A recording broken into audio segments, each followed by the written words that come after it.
నేను ఈ PR management దయచేసి ఆపుకోండి బాబు గారు.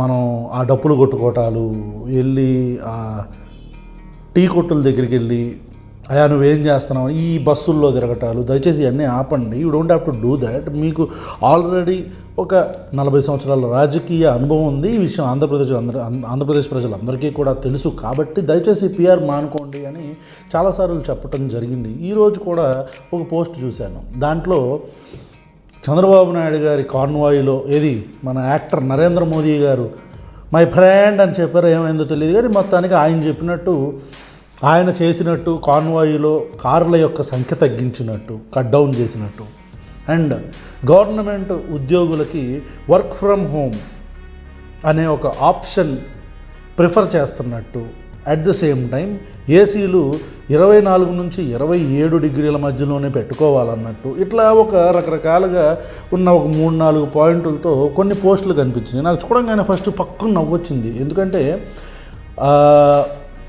వర్క్ ఫ్రమ్ హోమ్ అండ్ మీటింగులు ఇవన్నీ కూడా ఏదన్నా ఉంటే మీరు మీటింగ్స్ అన్నీ కూడా వర్చువల్గానే చేసుకోండి అనేసి చెప్పంగానే నాకు దేంతో నవ్వాలో అర్థం కాల. కారణం ఏంటంటే ఇప్పుడు కొన్ని రోజుల్లో మహానాడు ఉంది కదా, కొన్ని రోజుల్లో మహానాడు ఉండబోతుంది.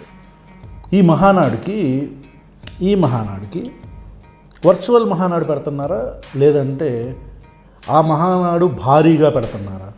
దీనికి కొద్దిగా చంద్రబాబు నాయుడు గారు సమాధానం చెప్పాలా. ఎందుకంటే ఆ మహానాడుకు సంబంధించి చంద్రబాబు నాయుడు గారితో పాటు నారా లోకేష్ గారితో పాటు రకరకాల జిల్లాల నుంచి, టౌన్ల నుంచి, గ్రామాల నుంచి కాన్వాయ్ల్లో కార్లు వేసుకొని నాయకులతో పాటు కార్యకర్తలు కొన్ని వేల మంది వస్తారు. మరి ఈ పెట్రోల్ అంతా ఎటుపోతుంది?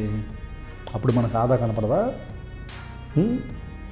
కాబట్టి మనం ఏదైనా చెప్తే దాని ముందు మనం పాటించాలి అనే ఉద్దేశంతో కాన్వాయ్లో 4 కారులు దిగి ఆపేస్తే ఏముందండి? దీనితో పాటు మీరు ప్రతీ నెల ఈ పెన్షన్ సభ ఏదైతే ఉంటుందో ఆ పెన్షన్ సభను కూడా కొద్దిగా ఆపేసేయండి.